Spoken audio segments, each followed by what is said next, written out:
जय Hind everyone, this is Anshu. यहाँ पे बात करने वाला हूँ 30 अप्रैल को आपको जो पीएसएल आ रहा है उसके बारे में। तो पहला नंबर तो आपका ये डाउट बन जाता है भाई पीएसएल क्या पोस्टपोन हो सकता है?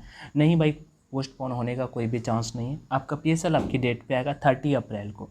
आगे बढ़ते हैं, काफ़ी चीज़ें लाइक आपके बहुत सारे डाउट्स लाइक ज्वाइनिंग कब होगा, इनरोलमेंट कब आएगा, स्टैंड बाई, मेन, पीएसएल और मतलब काफ़ी कुछ, ठीक है, जो मैं ऑफिशियल वेबसाइट पे आपको बता दूंगा कि आपके जितने भी डाउट बनते हैं आप कहाँ पे जाके क्लियर कर सकते हो।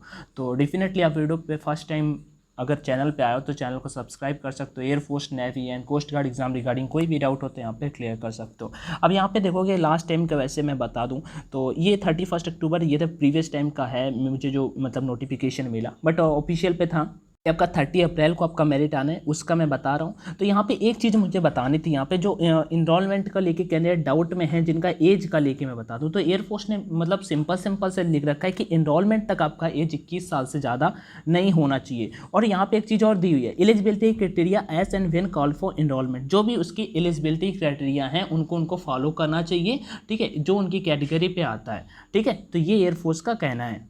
और यहाँ पे आपका जो इनरोलमेंट आएगा वो भाई साहब जून में आता है, 10 जून को आपका इनरोलमेंट आता है, 30 अप्रैल को आपका वो आ जाता है लाइक पीएसएल।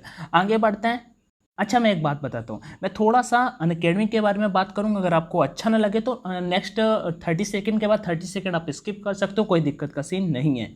देखो मैं ऑफिशियल वेबसाइट पे आ चुका हूँ, यहाँ पे आपके जितने भी डाउट बनते हैं सारे के सारे डाउट्स क्लियर करने वाला हूँ। हाँ, कुछ कैंडिडेट का भी मेडिकल एग्जाम भी होना बाकी है। मेडिकल एग्जाम मतलब हो चुका है, उनको ग्रीन कार्ड नहीं मिला, जो डेली सेंटर वाले हैं उनको भी मुझे पता है, लेकिन कोई टेंशन ना लो, उनका कुछ भी नहीं होगा, मतलब उनको मिल जाएगा भाई, आपका नाम हम तो आ ही जाएगा, तो उससे कुछ भी लेना देना नहीं है। अगर मेडिकल नहीं हुआ तो मेडिकल ड्यू हो जाएगा, फिर से आपका मेडिकल, वैसे भी आपका फाइनल मेडिकल में सारा का सारा चेकअप होता है, मैंने ऑलरेडी चैनल पर वीडियोज़ बना रखे हैं, तो वो तो आपको चेक होना ही होता है, तो वो सारी की सारी चीज़ें आपकी फिर से चेक होंगी। तो उस पे लेके आपको कोई डाउट हो तो फिर डाउट क्रिएट करने का कोई सीन ही नहीं बनता। चलो मैं क्लियर करता हूं आपके सारे डाउट्स, ठीक है। तो यहां पे क्लिक करूंगा FAQ, ये देखो यहां पे आपको देखने को मिल रहा है FAQ, इस पे आपको क्लिक करना है। तो चलो क्लिक करते हैं, बट उससे पहले मैं कुछ बात कर लेता हूं, ठीक है। अब देखो मैं एक बात बता दूं, आप में से जो भी आगे मतलब एयरफोर्स एग्जाम की प्रिपरेशन कर रहे हो, अभी पेपर का कुछ क्लियर नहीं है, बट लक्ष्य बेलगाम करके एक बैच लॉन्च किया गया अनअकैडमी पे, तो जो भी प्लस लेना चाहता हो डेफिनेटली कर सकते हो। यहाँ पे एक और कुछ मंथ टाइमिंग दिया हुआ होता है, तो बाई करते समय भाई एक कोड का ऑप्शन आता है, या आपसे कोई सजेशन लेता हो कि भाई आपने कैसे एयरफोर्स को क्लियर किया, सारी की सारी चीज़ें आपसे कोई ना कोई पूछता होगा, तो सिंपल सा है, आपको उसे क्या बताना है कि भाई अनअकैडमी पे पढ़ सकते हो, ठीक है। इंडिया टॉप एजुकेटर, ऐसा नहीं है कि स्कोर यहाँ पे कम रहता है, स्कोर आपका काफ़ी अच्छा खासा रहता है। तो यहाँ पे आप टाइमिंग पे आके टाइमिंग सेलेक्ट कर सकते हो, कोड का ऑप्शन आएगा तो कोड की जगह पे ऑनलाइन D50 डाल देना, भाई 10% का डिस्काउंट मिल जाएगा। फिर भी कोई दिक्कत हो तो मुझे कमेंट में जरूर बताना। अभी आगे बढ़ते हैं।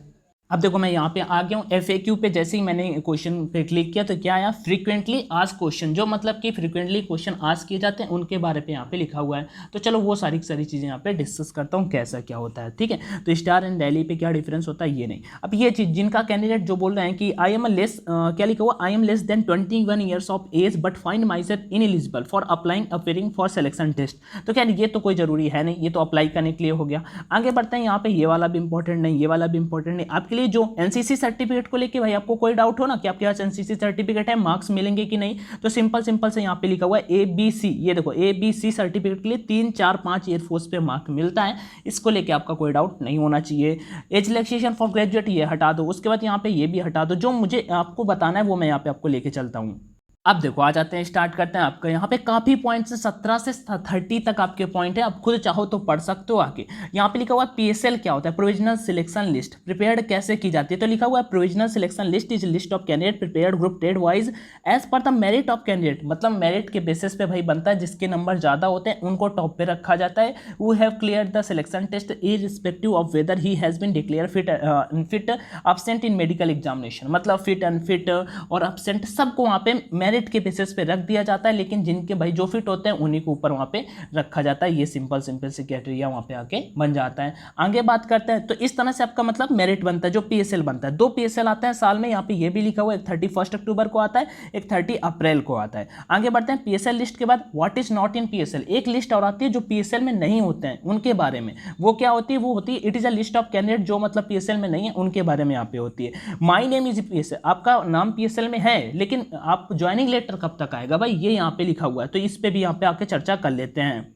तो यहाँ पे देखो क्या लिखा हुआ है कि जिनका नाम कैंडिडेट हुज नेम, मतलब कि जिनका नाम पीएसएल में है, उन्हें इनरोलमेंट के लिए अकॉर्डिंग टू द क्या लिखो अवेलेबिलिटी ऑफ वैकेंसी, जितना वैकेंसी होगा उस बेसिस पे देखा जाएगा, फिर उनका इनरोलमेंट मतलब देखा जाएगा कि इनरोलमेंट में एलिजिबल है कि नहीं, इनरोलमेंट का कैसा क्या सीन क्रिएट होता है उस बेसिस पे, ठीक है।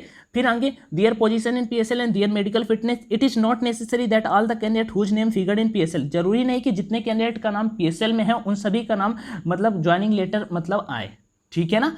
आगे बढ़ते हैं भाई, candidate whose name though published in the PSL are low in merit may not be called for enrolment, मतलब हो सकता है जिनका मेरिट में नाम आया है, पीएसएल में नाम आया है, जरूरी नहीं कि उनको भाई इनरोलमेंट के लिए बुलाया जाए, मे बी वो होता है ना कि कट ऑफ फिर बढ़ जाता है आपका, तो ये वाला सीन क्रिएट हो जाता है। बाकी यहाँ पे लिखा हुआ है 10 जून को एक आता है और एक 10 दिसंबर को आता है। आगे बढ़ते हैं, I have clear the selection test but my name does not appear in the PSL, मैंने सिलेक्शन टेस्ट तो क्लियर कर लिया, तो क्यों नहीं आया मेरा नाम, क्योंकि आपके नंबर कम होंगे, रीजन यहाँ पे यही भी लिखा हुआ है।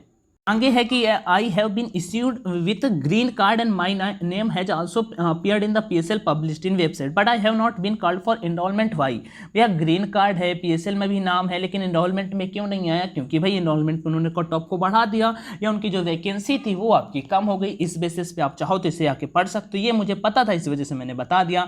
माई name in PSL but there is a code against my CSV, मतलब कि पीएसएल में नाम है लेकिन वो सीएसवी दिया हुआ है, तो ये क्या है, तो भैया सीएसवी आपका डॉक्यूमेंट से रिलेटेड यहाँ पे होता है, देखो लिखा हुआ है सर्टिफिकेट सब्जेक्ट टू वेरिफिकेशन, आपने कोई डॉक्यूमेंट में गलती की है उसके रिगार्डिंग यहाँ पे है, जो आपको एक टाइम दिया जाता है, आपको नियर एससी पे वो सबमिट करना होता है, आप पूरा पढ़ सकते हो। उसके बाद अच्छा, इन सभी का जो शॉर्ट में अपडेट होता है वो मैं टेलीग्राम पे बताता रहता हूँ, ये अपना टेलीग्राम चैनल है, नहीं जुड़े हो तो भाई डेफिनेटली आज 20K की ओर बढ़ रहे हैं, तो डेफिनेटली इसे कंप्लीट करने में हेल्प कर सकते हो, ठीक है, आपका वेलकम है। ऑनलाइन एजुकेशन के नाम से ही है, ठीक है। I was awarded CSV status, तो सीएसवी का मैंने वही बता दिया, आपका सीएसवी डॉक्यूमेंट से रिलेटेड होता है, जो आपको मीन्स एक टाइम के अंदर सबमिट करना होता है, अगर नहीं कर पाते हो तो आपको रिजेक्ट कर दिया जाएगा।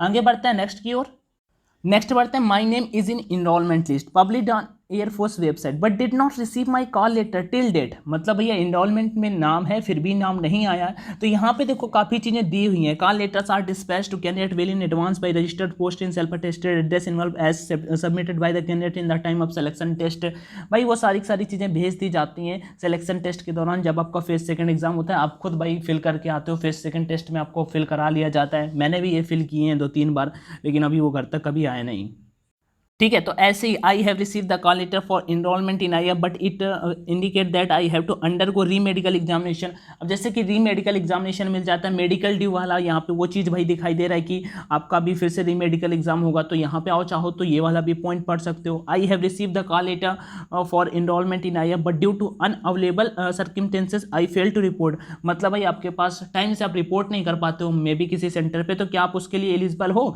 यहाँ पे लिख जाएगा नो, आप चाहो तो ओपन कर लो, no you will be not be considered, आपको दोबारा वहाँ पे कंसीडर नहीं किया जाएगा। My name is in PSL, how much time should I wait for my joining in I, आपका नाम पीएसएल में, मुझे कितना दिन वेट करना पड़ सकता है, तो यहाँ पे ये लिखा हुआ है कि कितने दिन आपको वेट करना पड़ सकता है। उसके बाद I have clear the section test and my name also appeared in PSL display list whether the confirm my enrolment employment in I, मतलब पीएसएल में नाम है क्या, पक्का बिल्कुल मानूं कि हो गया, तो ऐसा कुछ स्टैंड बाई, और उसके बारे में दिया हुआ है जो आपका मेन होता है उसके बारे में यहाँ पे दिया हुआ है कैसा क्या कंसीडर किया जाता है, मैंने ऑलरेडी ये सारी चीज़ें आपको बता दी हैं। अगर फिर भी आपको कोई डाउट होता है तो डेफिनेटली आप आके यहाँ पे खुद पढ़ सकते हो। बाकी अगर आपको कोई भी इस भर्ती रिगार्डिंग डाउट हो तो मुझे कमेंट में बताओ, इसके रिगार्डिंग कोई डाउट हो तो मुझे बताओ। अभी आपको यहाँ से काफ़ी डाउट्स आपके क्लियर हुए होंगे, नहीं हुए तो कोई दिक्कत का सीन नहीं है। Take care, thank you for watching this video, do share, जय Hind and all the best.